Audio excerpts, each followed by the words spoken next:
Je voudrais tenter de répondre à la proposition qui m'est faite par une association qui se réunit en vue de lancer vraiment un message d'amour et de paix, vague d'amour et de paix, dit-elle, cette association. Et je vais tâcher de répondre à sa demande en disant ce que je peux dire sur ce sujet. Parce que je pense en effet que aujourd'hui, le monde a besoin d'un message d'amour, d'un message de paix, dans un monde qui connaît un déferlement de violence assez tragique. Je suis bretonne. J'aime la mer. Et je sais ce que c'est qu'une vague. Et comme toute vague, elle a son ressac. Vague d'amour et de paix. Il y a aussi le ressac de l'amour et de la paix. Tout ce qu'amour et paix peuvent cacher d'inconscient. Et celui-là peut se masquer ou bien déferler en violence. Je suis certaine que participant de cette vague si généreusement proposée, Job se serait immédiatement inscrit. J'évoque ici bien sûr le livre de Job dans la Bible. Le livre de celui qui partageait ses biens avec les plus pauvres, qui sanctifiait ses enfants emportés dans des excès de jeunesse, qui se levait de bon matin pour louer son Dieu et lui offrir des sacrifices. Cet homme était parfaitement droit, dit le texte, et de plus éloigné du mal, ajoute-t-il. Mais ce qui est réellement écrit en hébreu n'est pas éloigné du mal, mais éloigné de son inconscient. Ce qui explique la suite du récit. Car Job ne comprend pas les épreuves qui tombent tout à coup sur lui, les unes derrière les autres, alors qu'il est un si bon serviteur de Dieu.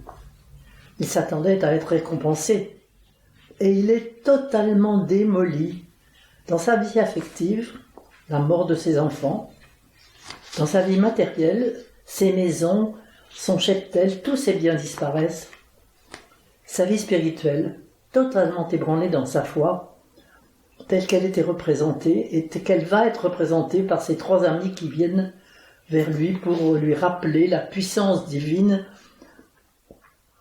par rapport à laquelle il n'a absolument rien à dire. Il n'a qu'à obéir, il n'a qu'à louer Dieu, continuer de louer Dieu, et c'est tout. Il n'a qu'à se soumettre, sans comprendre. Et là, la révolte de Job est totale. Et dans cette révolte va se jouer son devenir. Job n'accepte pas cette capitulation d'esclave. Et il commence à décrire pendant de longues heures l'œuvre divine qui se fait en lui. Écoutons bien. Parlant de Dieu, il dit « Il me brise la nuque. Ah, je voudrais être étranglé. Ma peau blessée se dissout. Changement de peau, changement de tête, mutation. » Et Job de renvoyer ses trois amis qui ne sont que des médecins de néant. « Ah, que n'avez-vous gardé le silence? Vous auriez passé pour avoir de la sagesse, leur dit-il. » Demandant fièrement à plaider lui-même sa cause devant Dieu, devant son Dieu qui achève de lui arracher la peau. On pense aux tuniques de peau, justement dont l'homme est revêtu quand il commence d'entrer dans sa situation d'exil. Les trois hommes finissent par se retirer. Ils symbolisent la vieille tête de Job. Et se présente alors Éliou, le prophète. Nouvelle dimension de l'homme sorti de la noyade dans les eaux de l'inconscience. Le prophète, parce qu'il est sorti des eaux, peut voir ce qu'il y a dans les eaux. Tant qu'il était confondu avec les eaux, il n'y voyait rien. Alors que maintenant il voit. Et c'est là le passage, le commencement du passage de l'homme animal au prophète, celui qui correspond au dépouillement de la tunique de peau. C'est peut-être ce que nous vivons aujourd'hui, sur le plan collectif. C'est très difficile à vivre. C'est la mutation de l'animal à l'homme, image de Dieu, qui implique une totale désécurisation apparente, désécurisation de l'animal,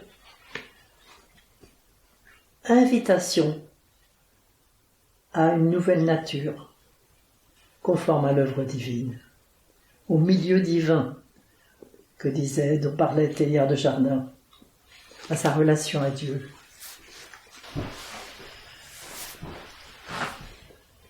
Cette dimension de prophète va s'éloigner pour faire place à l'arrivée du Seigneur lui-même. Le Seigneur lui-même vient visiter Job et l'emmène pour nommer en lui-même, l'emmène dans ses profondeurs pour qu'il nomme lui-même tous les animaux qui y habitent, toutes les énergies potentielles qui attendent là, et qu'il ignorait jusque-là totalement, et qui sont pleines de violence. C'est la violence du lion, c'est la violence de tous ces animaux, tigres, serpents, etc., qui sont appelés ou à déferler à l'extérieur et à tuer, ou bien à être pris en main et à être saisis par le Seigneur qui, dans une alchimie secrète, extrêmement secrète, transformera cette énergie en information et fera grandir en l'homme l'arbre de la connaissance qu'il est et dont il doit devenir le fruit. Et c'est ça qui va se passer pour Job. Et Job va entrer dans une grandeur, une beauté dont il est très très difficile de parler parce que nous n'avons plus de mots pour le dire.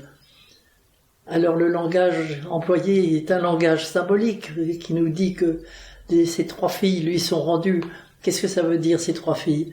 C'est tout son féminin intérieur qui est réalisé avec le nom des trois filles qui correspondent à jouissance, possession, puissance, qui jusque-là étaient jouissance, possession et puissance du monde, et qui maintenant sont jouissance, possession et puissance du royaume divin. Alors là, nous pouvons parler de joie, de cette vague de joie et d'amour, parce que l'amour est d'une toute autre dimension. C'est un amour qui, lorsqu'il y a un chagrin, est dans le chagrin et n'est pas dans le chagrin. Comme dit Rumi, l'amour est capable de dépasser totalement le chagrin. Le véritable amour. Parce que l'homme obéit à une dimension divine qui dépasse absolument cette dimension du chagrin. Paix, amour, joie. Mais ceci se conquiert. Il ne faut pas croire, quand nous parlons de vagues d'amour et de joie, que ce soit simple. J'ai peur que ce ne soit qu'un langage d'enfant. Nous sommes saisis aujourd'hui pour parler un langage d'adulte. Et je souhaite à tous amour et joie, dans ce sens profond du terme d'un homme adulte.